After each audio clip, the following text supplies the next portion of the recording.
welcome to the deep dive. I'm really glad you are joining us today. Oh, definitely. Because we are opening up this completely fascinating time capsule from the year 1940. We're digging into the pages of a publication called the Linking Ring magazine. Right, the old magic magazine. Exactly. And we are setting our sights on a very specific, incredibly vibrant, and, well, slightly eccentric microcosm. That's a good word for it. Yeah, it's Rhode Island's Ring 44, which was a local chapter of the International Brotherhood of Magicians, or the IBM. And our mission today is to figure out exactly how this specific group of performers pulled off what, might actually be their greatest trick. I love that framing. Right. We are going to explore how they balanced the intense, livelihood-protecting secrecy of their craft with this profound, almost family-like sense of community. It's a tricky balance to strike. It really is. We want to understand how Ring 44 functioned not just as a hobbyist club, but as a true brotherhood. Okay, let's It really set the tone for that brotherhood. The venues were crucial. Yeah, like when you picture a club meeting, you might imagine, I don't know, a bland corporate boardroom or a rented gymnasium. Right, folding chairs and fluorescent lights. Exactly. But Ring 44 had this incredible rotation of venues. They met in these formal, grand-sounding spaces like the Swedish Workingmen's Hall at Pine and Chestnut Streets. Oh, and Lorraine Hall over in Pawtucket. Yeah, that one too.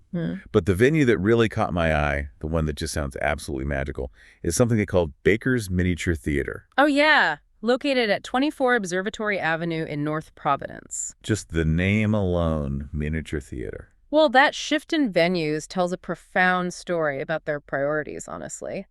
Moving from a working men's hall, which, implies a space built for administrative or labor meetings, to a miniature theater, it suggests an evolution. Like they were taking themselves more seriously as artists. Exactly. They were curating a space dedicated entirely to the art form itself. But what makes Ring 44 truly stand out isn't just the architecture of where they met. It's the sheer documented dedication of the people sitting in those theater seats. Oh, for sure. I mean, when the IBM International President, John Snyder Jr., came to Rhode Island for a visit in December of 1939, he gave them a very specific and highly coveted compliment. He lauded Ring 44 for having the smallest number of delinquent members of all the rings in the entire international organization. Which is huge. It sounds a bit like an accounting metric, honestly. But in this context, it is massive. In the context of a volunteer artistic brotherhood, that metric is the absolute gold standard. Because they didn't have to be there. Right. Loyalty in a volunteer group is measured through active participation and, financial commitment. Dues for this group were a serious, tangible sacrifice. How much were we talking back then? They eventually raised their local dues to $2.50, which, when combined with the international fees, meant members were paying $5.50 a year. Wow. In 1940 money. Exactly. To put that into the economic reality of the time, coming right out of the Great Depression, members bringing guests to a meeting had to pay 25 cents for them. Which the magazine notes was actually an increase from the usual 15 cents. Yeah. People voted with their wallets back then. So a club with almost zero delinquent members means the psychological and social value they were extracting from that community far exceeded the financial cost. They desperately needed to be in that room. They really did. That makes perfect sense. I mean, picture this in your mind. It feels very much like a 1940s traveling speakeasy. Oh, I like that analogy. Think about how a speakeasy operates, right? On the outside, it's highly exclusive. It's walled off and secretive. You don't just wander into a miniature theater on Observatory Avenue without knowing what's going on behind the curtain. You need a reason to be there. Exactly. But once you know the password, or in this case, once you've paid your $5.50 and proven your absolute loyalty to the craft, the barriers drop. The whole vibe changes. Yeah, it becomes this deeply welcoming, highly structured environment where you are suddenly surrounded by your people. Well, and a speakeasy protects itself from the outside world, but the health of that internal ecosystem depends entirely on the regulars who inhabit it. The cast of characters. Right. A highly protected, exclusive space doesn't just attract casual hobbyists. It breeds a very specific type of obsessed practitioner. Obsessed is the right word. You don't pay premium dues just to sit in the back row and occasionally watch a card trick. You go because you are driven by a shared passion that the outside world simply does not understand. Which means We really need to talk about those regulars, because a speakeasy is absolutely nothing without its colorful regulars, and Ring 44 had some absolute legends walking through its doors. Oh, definitely. The one who really jumps off the page for me is Tony Cardiero. They called him the man with the educated fingers. Such a great stage name. His real name was Anthony T. Barbato. Right. He was a native of Tiano, Italy, who became an American citizen. And the sources mention his father never really encouraged his mysticism, which is kind of funny. But he definitely appreciated the money Tony brought in from giving programs. I'm sure he did. Tony was this lightning-fast card manipulator. He practiced so much that he had to replace his overworked pack of cards almost every single week. With a deck a week? A deck a week. Just imagine the sheer volume of repetitions required to literally wear out a deck of cards in 7 days. That is dedication. He was one of the most sought-after magicians in the country, too, playing on bills for the IBM, the Society of American Magicians, and the New England Magicians Convention. He was a big deal. But what fascinates me about Tony is his philosophy regarding the audience. Yeah, Tony Cardiero was very explicit about the rules of the craft. He was known as one of the loyal types who strictly emphasized a specific doctrine. And that doctrine was that entertainment in magic lies in its secrecy. Exactly. It wasn't just about preserving a fun puzzle for the audience to solve. For performers like Cardiero, protecting the method was vital to their livelihoods and their artistic integrity. It was survival. The psychology of magic dictates that the method is the actual product being sold, even though it remains completely invisible. If the audience knows how a card disappears, it stops being magic. It instantly downgrades into a mere mechanical demonstration. Cardiero understood that the psychological impact of an illusion, the genuine wonder it creates in a human mind, is entirely dependent on that barrier of secrecy. The moment the secret is breached, the wonder evaporates. Precisely. I have to push back here, though, or at least point out a massive contradiction for us to explore. Okay, let's hear it. Does Cardiero's strict doctrine of absolute secrecy inherently conflict with the incredibly warm, open, family-like camaraderie we see elsewhere in this club? Oh, I see where you're going. Like, how do you maintain an identity built around guarding secrets when you were supposed to be deeply connected to your brothers? Let me give you an example from the sources. Sure. The emotional core of this group wasn't just the flashy card manipulators. It was past IBM president Uncle John Davison and his wife, Mother Susie Davison. Ah, yes, the Davisons. And when Mother Davison passed away in late 1939, it sent a distinct shock through the entire organization. It fundamentally rattled them. There's a tribute to her in the magazine from a member named William Satchel from Lakewood, Rhode Island. It doesn't read like a colleague writing about a coworker. No, not at all. It reads like a son writing about a parent. He wrote, and I'm quoting here, "To members of the IBM, she was a mother indeed. To know her was to love her. We shall miss her winning smile. Her appealing voice cannot be forgotten." It's beautiful. It goes on to pray that they meet her again when their labors are finished. That level of vulnerability, it just seems completely at odds with a culture built around a doctrine of hiding things and misdirecting people. It does seem contradictory at first glance, but if we look at the sociological concept of in-group versus out-group dynamics, that paradox actually resolves itself perfectly. Oh, how so? Think about what it takes to spend your professional life guarding your methods from the public. It requires a constant, exhausting vigilance. You're always on guard. You are always wearing armor. Because of that immense pressure, these magicians desperately needed a space where they could take that armor off. Oh, I get it. Ring 44 wasn't just a place to keep secrets from the public. Right, it was a sanctuary where they could share secrets with each other. This shared vulnerability, the fact that every single person in that room relied on a secret for their livelihood, forced a level of mutual trust that a standard networking group can never achieve. That makes a lot of sense. So when someone like Mother Davison brought pure, unsecretive warmth and a winning smile to that environment, she became the vital emotional anchor for people who spent their lives relying on deception. That transition from guarding a secret to sharing it completely changes the dynamic of a performance, too. Because when they did get together in that safe space, the magic they performed wasn't just standard by-the-book stuff. Not at all. They used these meetings as a laboratory. The stage at Ring 44 sounds like absolute chaos in the best possible way. It really does. The sheer variety of what they were doing is staggering. You have the president and regular MC, Bill Baker, opening a show by producing a plate of fire that instantly changes into a beautiful, flowery rose bush. I mean, opening a meeting with a literal plate of fire certainly sets a precedent for the evening. Such a flex. And then he follows it up with a spirit medium routine, helping 12 cards travel up a sleeve, and then throwing a deck against a mystic 7-pointed star so that 7 selected cards miraculously stick to the points. Just a casual Tuesday night. Right.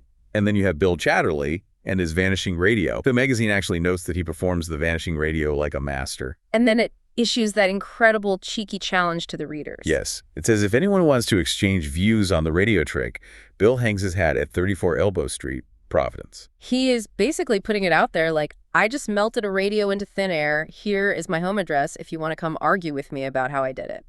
That speaks volumes about the confidence these performers had, but also the collaborative nature of the group. Exactly. And you also had visitors pushing the envelope, like Alden Dillenbach, the secretary of the Springfield unit. Oh, his routine was wild.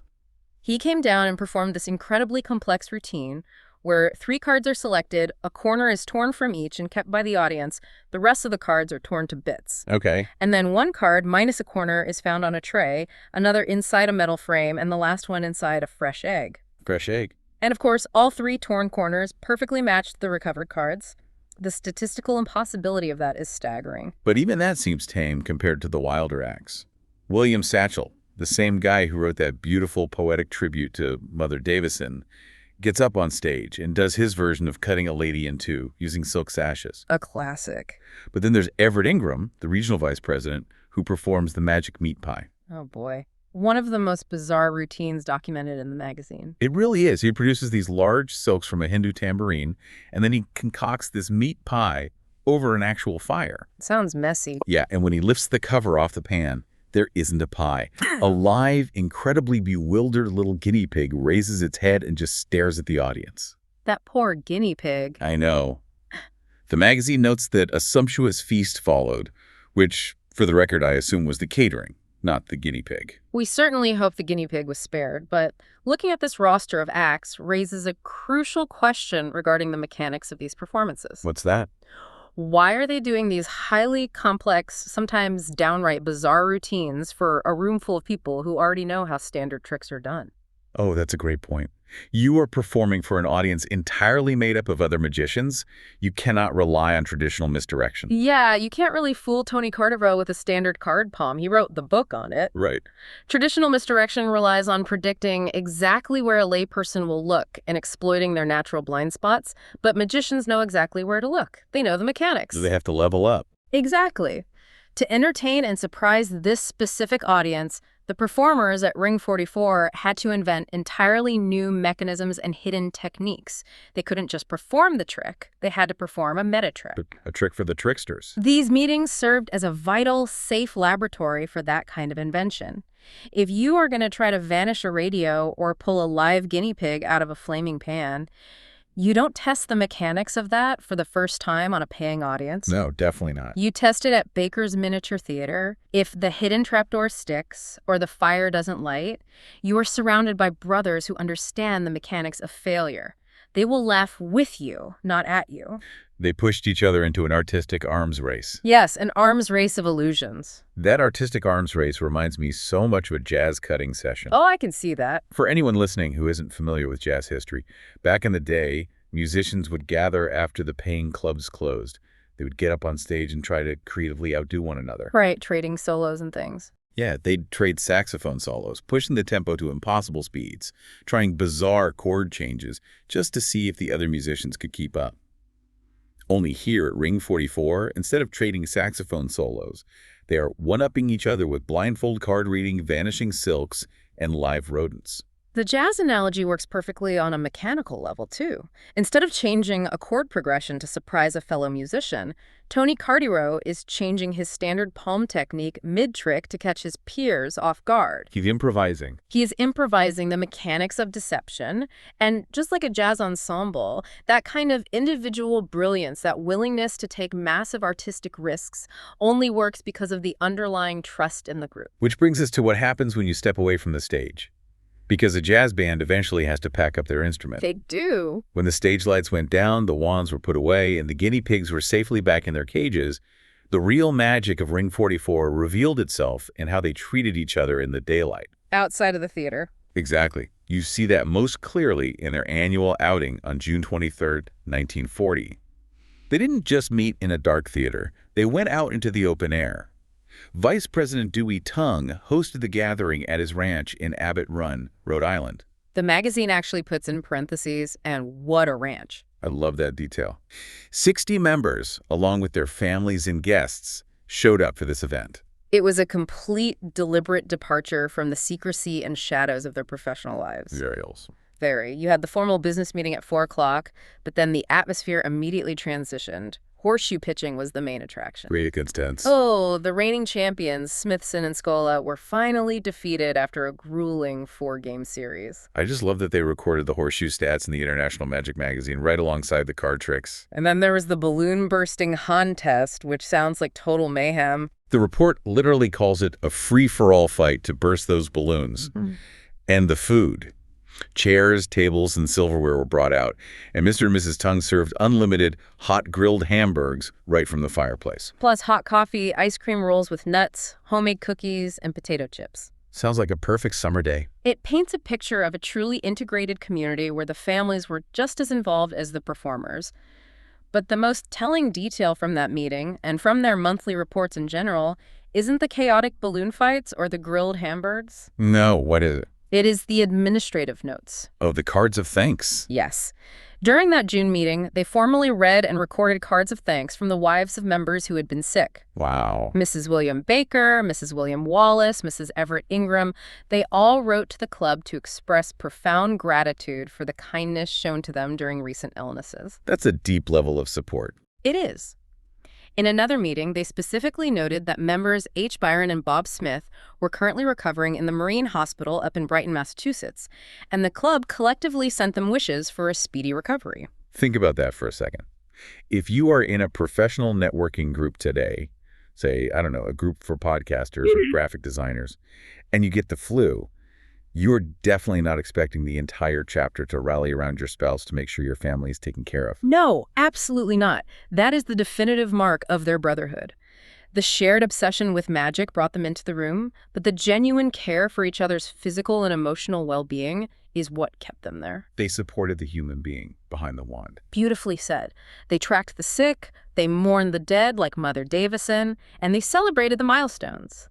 They leveraged the trust built through shared secrecy to create a robust social safety net. So what does this all mean for you listening right now? Think about your own Slack channels, your group texts, your professional associations. It's a very different world now. It is. What does it mean for you when a group of colleagues actually crosses that threshold and starts acting like a family? What can we learn from Ring 44 about building genuine supportive communities in today's increasingly digital, disconnected world? And a more than question to ask. We don't have many Baker's Miniature Theaters left. But the human need for that speakeasy, that place where you are fiercely loyal to the people inside the room where you can safely drop your armor, hasn't changed at all. No, it hasn't. But it requires deep, intentional effort. Ring 44 didn't become a family by accident. It took work. It took $5.50 in hard-earned dues during tough economic times. It took a commitment to show up in the heavy rain, which they explicitly note doing for their April 1940 meeting. They still showed up? They did. It took a willingness to blur the line between professional colleague and personal friend, and a commitment to protecting the in-group. To sum this all up, Rhode Island's Ring 44 wasn't just a place to practice thimble manipulation or, learn how to pass 12 cards from one spectator to another. No, it was so much more. It was a fiercely loyal, vibrant family. They celebrated together over grilled hamburgers, they mourned together when they lost their mother, and they constantly pushed each other's artistic boundaries with torn cards and fresh eggs. And as we close the book on this 1940 time capsule, I want to leave you with a final thought to mull over. Oh, I'm ready. When you consider the intense dedication of these men and women gathering in small miniature halls and Rhode Island ranches at a time when the world was on the brink of terrifying global upheaval and immense economic uncertainty, what if the greatest, most enduring illusion they ever pulled off wasn't a trick at all? What if their greatest magic was simply creating a room where for a few hours a month the impossible was real and you were surrounded by people who would never let you fall? Wow. Because in the end, the secret they were guarding wasn't how to vanish a radio or hide a guinea pig. Not at all. The secret was that the locked door, keeping the harsh world out, was actually the very thing holding their beautiful community together. Thank you so much for joining us on this deep dive. Keep looking for the wonder and keep seeking out the magic in your own communities. We will catch you next time.